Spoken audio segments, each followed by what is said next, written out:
Assalamualaikum warahmatullahi wabarakatuh.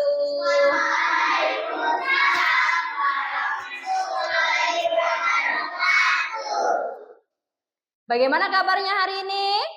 Alhamdulillah, luar biasa Allah. Masih semangat untuk belajar? Masih. Sudah siap mau belajar? Siap. Baik, sebelum mulai belajar seperti biasa, apa yang harus kita lakukan? Membaca doa. Baiklah, kepada ketua kelasnya silakan memimpin doa. Sini Ananda. Baiklah teman-teman, kita membaca doa belajar terlebih dahulu dan membaca surat pendek. Berdoa dimulai. Bismillahirrahmanirrahim. Alhamdulillahirabbil alamin.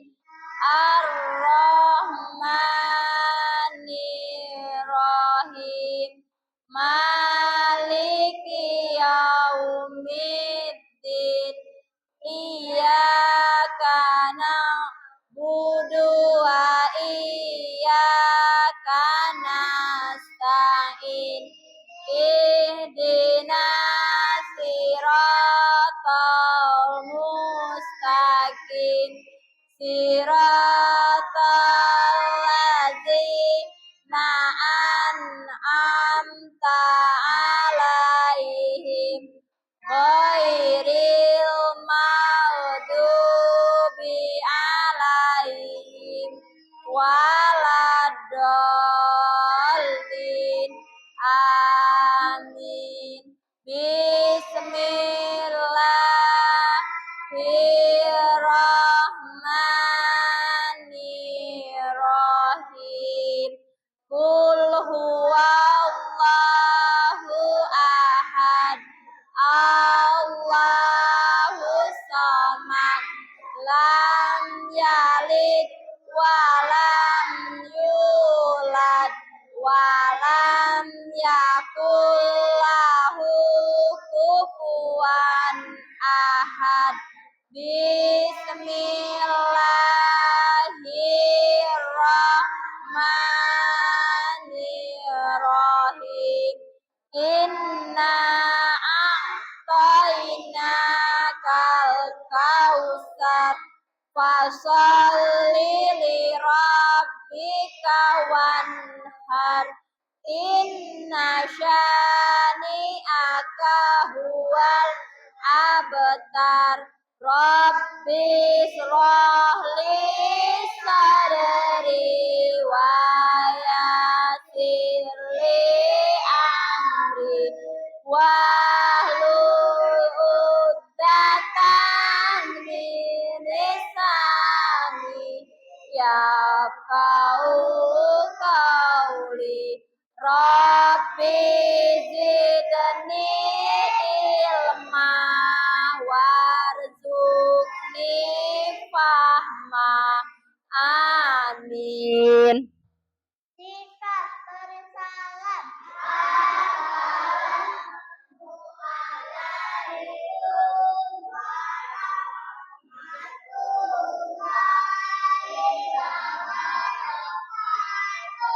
Waalaikumsalam warahmatullahi wabarakatuh. Baik, Ananda Salwa, silakan duduk kembali. Baik anak-anak, hari ini siapa yang tidak hadir? Fatia. Kenapa Fatia? Sakit. Baik, hari ini kita akan belajar apa? P5 ya. Project Profil Pancasila. Sebelum kita masuk ke materi, kita nyanyi dulu Project Profil Pancasila ya.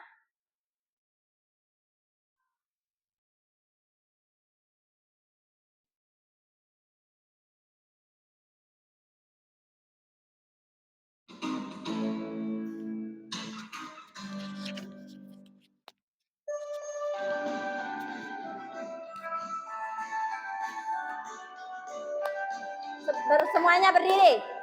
Semuanya berdiri.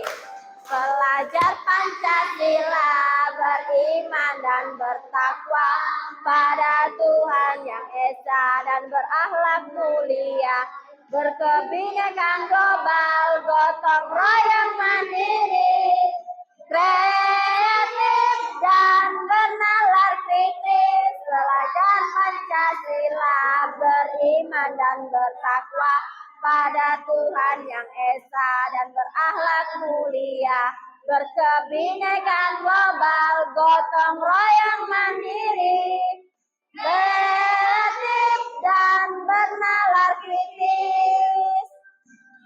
Oke, silakan duduk.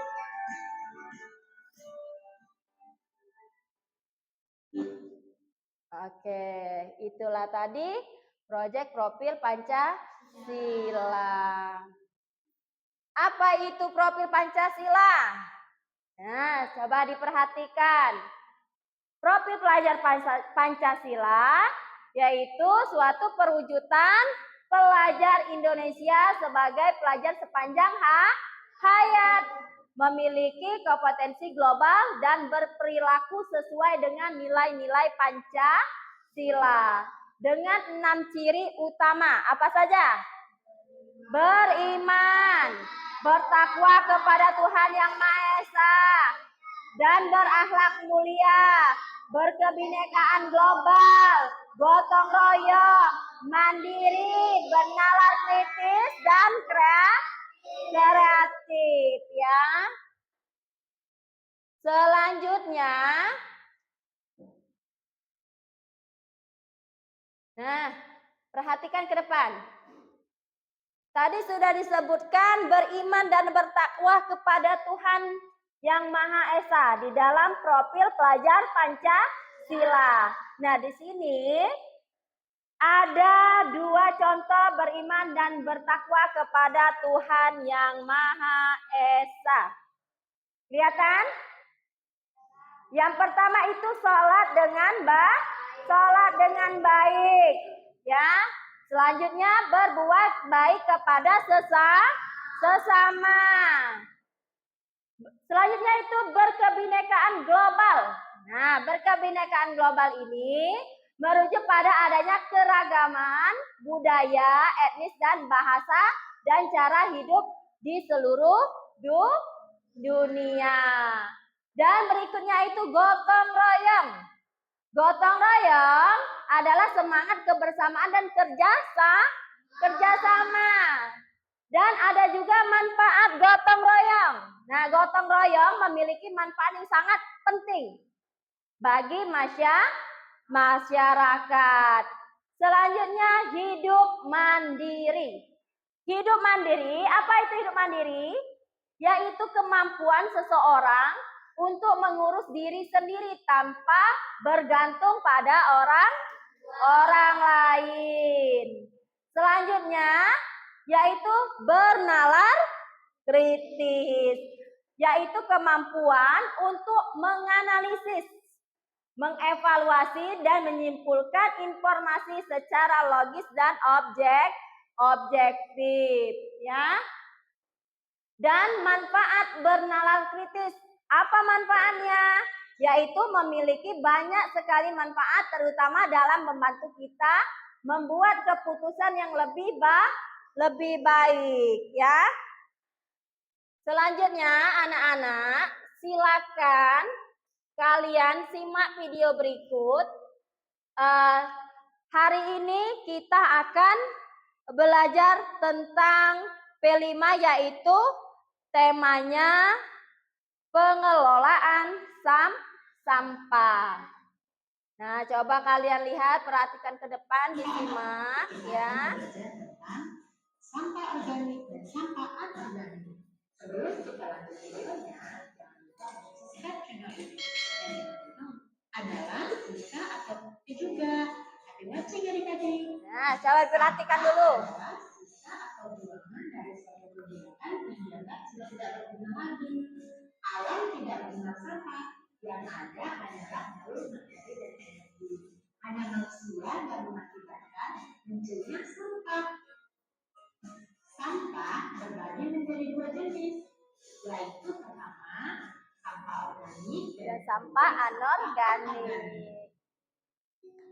Sampah organik. Apa itu sampah organik? Nah, apa itu sampah organik? Sampah organik adalah sampah sisa yang masih bisa dimanfaatkan menjadi bahan yang layak pakai lagi. Sampah jenis ini bisa terurai. Meski dibiarkan begitu saja, sampah ini akan menghilang dengan sendirinya. Sampah organik bisa dikatakan sebagai sampah ramah lingkungan. Bahkan sampah ini bisa diolah kembali menjadi sesuatu yang bermanfaat bila dikelola dengan tepat. Tetapi bila tidak dikelola dengan benar, akan menimbulkan penyakit dan bau yang kurang sedap, hasil pembusukan dari sampah organik yang cepat. Sampah organik dibagi menjadi dua jenis, yaitu pertama sampah organik basah. Sampah organik basah adalah sampah organik yang banyak mengandung air. Contohnya sayur, kulit pisang, buah yang busuk, kulit bawang dan sejenisnya. Inilah kenapa sampah organik dapat menimbulkan bau tidak sedap sebab kandungan air tinggi yang menyebabkan sampah jenis ini cepat membusuk. Dua, sampah organik kering adalah sampah organik yang sedikit mengandung air. Contohnya kayu, ranting pohon, dan daun-daun kering. Kebanyakan sampah organik ini sudah diolah kembali, jadi lebih sering dibakar untuk memusnahkannya. Tiga, sampah organik dapat diubah menjadi biogas dan listrik. Sampah organik yang berasal dari kotoran hewan maupun manusia, limbah tempe dan tahu digunakan sebagai bahan utama untuk dijadikan biogas dan listrik. Mari kita ke manfaatnya. Manfaat sampah organik yang pertama bisa digunakan untuk kompos atau pupuk organik. Sampah organik seperti buah-buahan busuk dan sayuran dapat dibuat menjadi kompos dan pengelolaannya juga tidak terlalu sulit. Yang kedua, untuk tambahan pakan ternak. Tidak hanya dibuat untuk tambahan pakan sapi dan kerbau, tapi sekarang ini sampah organik dapat diolah menjadi pelet untuk makanan ayam dan ikan. Selanjutnya kedua, sampah anorganik. Apa itu sampah anorganik? Sampah anorganik adalah Perhatikan ya. dan tidak layak pakai. Sampah ini tidak bisa terurai.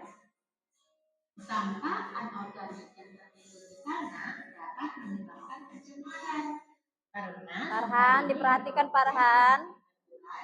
dan akan tertimbun dalam waktu yang lama. Inilah yang menyebabkan rusaknya lapisan tanah. Contoh sampah anorganik adalah plastik, botol atau cairan minum, kresek, ban bekas, besi, kaca, kabel, barang elektronik, bola lampu, plastik, dan lain-lain. Memang sampah anorganik sulit terurai, tetapi masih bisa kita manfaatkan kembali. Jangan sampai dibiarkan begitu saja ya adik-adik. Lalu apa manfaat sampah anorganik? Manfaatnya adalah dengan membuat kerajinan dari jenis tadi. Misalnya, sampah plastik dapat dibuat menjadi tas, saplak meja makan, pernak pernik, dan lain sebagainya. Nah, bagaimana dengan penjelasannya? Semoga video ini dapat berguna dan dapat membantu adik-adik. Oke, sudah diperhatikan tadi? Sudah. Oke. Sampah tadi ada berapa macam? Dua. Apa saja? Organik dan anorganik ya. Baik anak-anak, hari ini kita akan membuat suatu karya dari sampah. Ya. Yang kita gunakan sampah apa? Organik atau anorganik? Oke, coba diperhatikan. Nah, ini Ibu akan membagikan kelompok ya, membagikan kelompok untuk anak-anak. Hari ini kita akan membuat suatu proyek ya. Proyek P5 tentang gaya hidup berkelanjutan dengan topik pengelolaan sampah. Ya. Proyeknya yang kita buat hari ini yaitu membuat kerajinan kaligrafi. Ya, kaligrafi dari bahan-bahan bekas, ya. Apa saja? Tadi kan sudah disebutkan di penjelasan tadi ada anorganik dan organik. Minggu kemarin sudah Ibu suruh bawa kan? Bawa nggak hari ini? Bawa. Sekarang keluarkan. Kita membuat proyek P5 kita yaitu membuat kaligrafi. Ya, keluarkan semua bahannya. Ayo. Semua bahannya dikeluarkan. Oke, nggak apa-apa. Ayo, keluarkan semua bahan-bahannya, Nak. Ayo, apa-apa saja bahannya? Ayo, mana bahannya? Ya, keluarkan. Kalian menggunakan bahan apa saja? Ada pipet, ya. Ada apa lagi? Lem, kulit telur, ya. Apa lagi? Pipet itu pipet bekas ya, yang bekas kita membeli. Kalau kita suka beli es itu ada pipet kan? Nah, kita bisa gunakan pipet itu untuk membuat kerajinan. Ya. Terus kardus bekas, ya, dan lem. Bawa lem? Bawa, ya.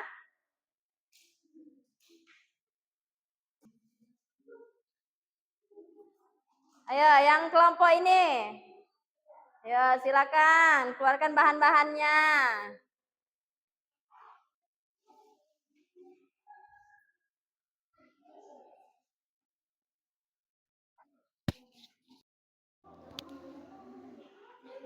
Oke.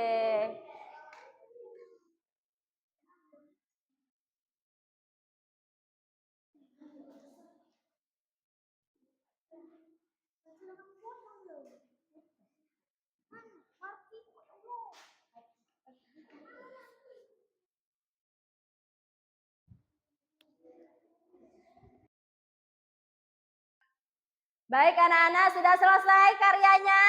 Sudah. Baik. Oke, boleh ditunjukkan karyanya, diangkat. Oke. Wow, nanti Ibu panggil ya ke depan perwakilan setiap kelompok maju ke depan untuk menjelaskan apa saja bahan-bahan yang kalian gunakan. Dari kelompok 1, silakan semuanya maju ke depan.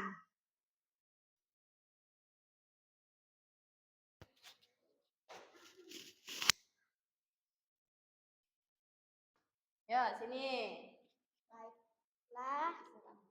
Assalamualaikum warahmatullahi wabarakatuh. Oke, waalaikumsalam warahmatullahi wabarakatuh. Baiklah, sebelum kami menjelaskan hasil karya kami, saya akan memperkenalkan anggota-anggota kelompok 1. Pertama ada Gilang, kedua Farhan, ketiga Amira, dan yang terakhir adalah diri saya sendiri. Kemudian kami akan menjelaskan hasil karya kami.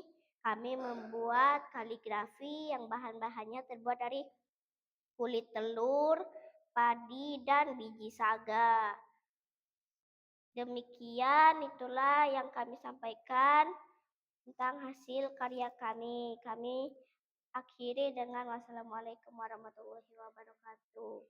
Waalaikumsalam warahmatullahi wabarakatuh. Tepuk tangan dulu. Oke. Bagus ya hasilnya. Ini kaligrafi Muhammad. Selanjutnya kelompok 2. Silakan maju ke depan.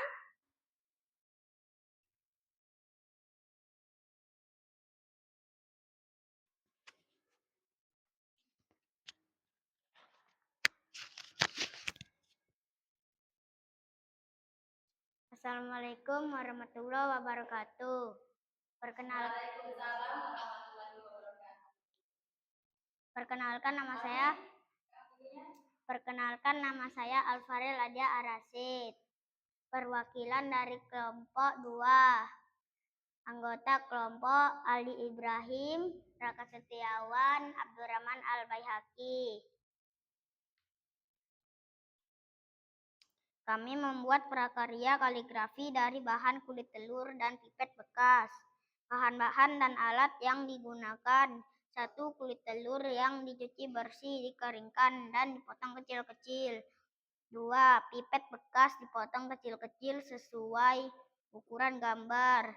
3. Gambar print kaligrafi. 4. Lem putih atau lem fok. 5. Gunting kecil. 6. Cotton bud. 7. Glitter. Cara membuat: pertama, siapkan gambar print kaligrafi. Olesi permukaan gambar memakai lem putih dengan bantuan cotton bud sampai merata. Kedua, tempelkan potongan-potongan kulit telur pada bagian tulisan kaligrafinya dengan memakai lem putih sampai menutupi semua bagian kaligrafinya.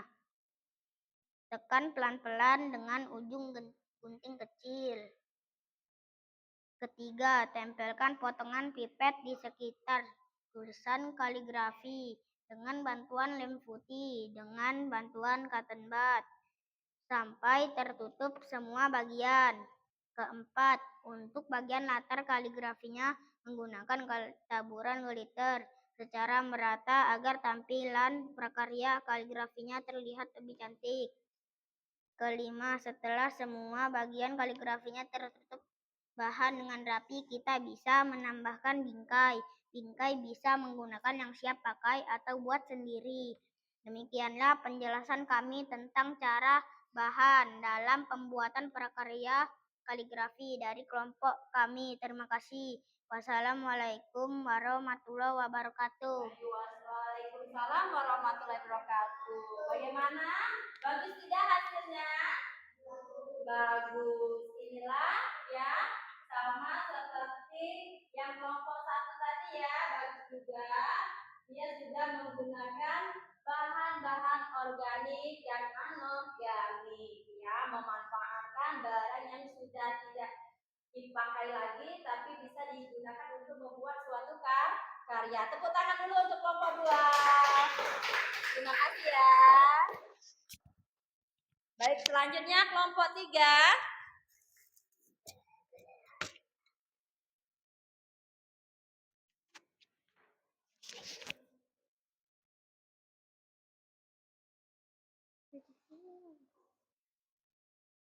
Assalamualaikum warahmatullahi wabarakatuh. Waalaikumsalam warahmatullahi wabarakatuh. Perkenalkan, nama saya Saula. Kami dari kelompok 3. Dan ini anggota kami. Ada Lia, Devira, dan Naila. Kami akan menjelaskan hasil kaligrafi kami. Menggunakan bahan-bahan apa saja Nak, dari bahan anorganik atau organik? Anorganik. Oke, apa saja itu? Lem, gunting, kertas, spidol dan pensil, dan beras. Oke, itu bahan-bahan yang tidak dipakai lagi ya, dibuat menjadi suatu karya. Bagaimana hasilnya Nak? Bagus atau tidak hasilnya? Bagus. Tepuk tangan dulu.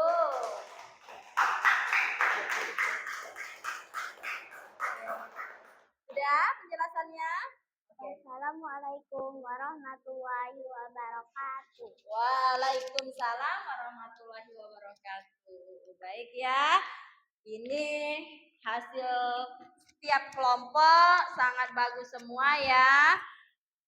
Ada menggunakan dari bahan-bahan telur ya, kulit telur, dari padi ya, yang apa namanya itu, ampas dari beras ya. Selanjutnya ini ada juga menggunakan apa namanya, kulit telur dan pipet bekas ya. Dan bingkainya ini menggunakan kayu yang sudah nggak dipakai lagi ya. Memanfaatkan bahan yang ada. Sama juga seperti dengan kelompok 3. Oke, baik anak-anak, apa yang kalian dapatkan dari pembelajaran proyek P5 ini? Apa yang kita dapatkan dari pembelajaran proyek P5 ini? Kita bisa memanfaatkan sampah, pinter, Salwa. Apalagi?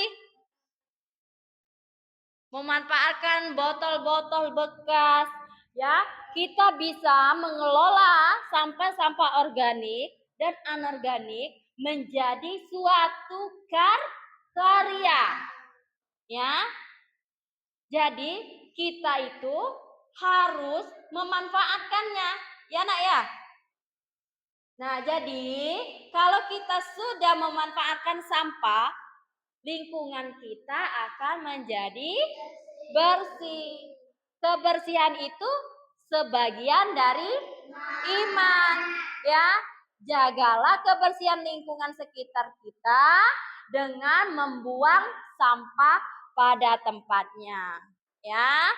Dan gunakanlah sampah yang bisa kita buat untuk membuat suatu karya. Mengerti? Mengerti. Baik anak-anak, bagaimana perasaan kalian sudah mengikuti pembelajaran hari ini?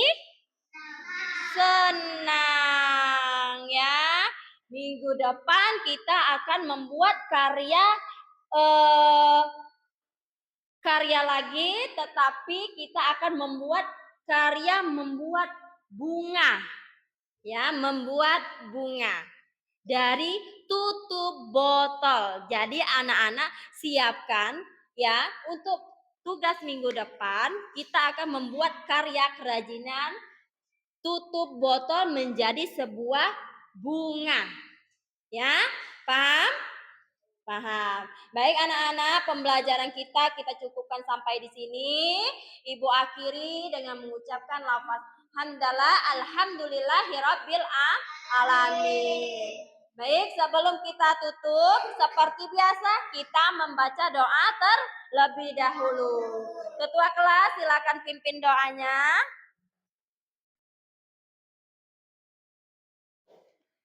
Sebelum kita pulang, marilah kita berdoa terlebih dahulu. Berdoa dimulai. Bismillahirrahmanirrahim.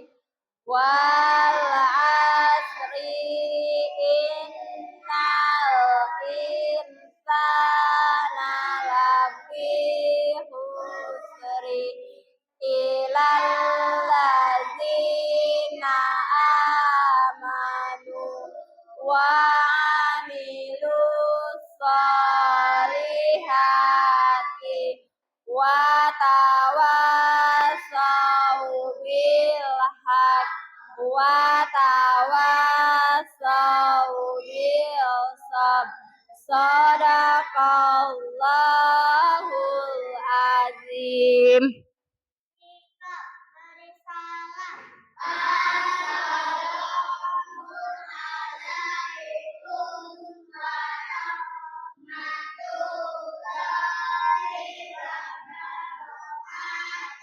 Waalaikumsalam warahmatullahi wabarakatuh. Yang duduk rapi boleh pulang.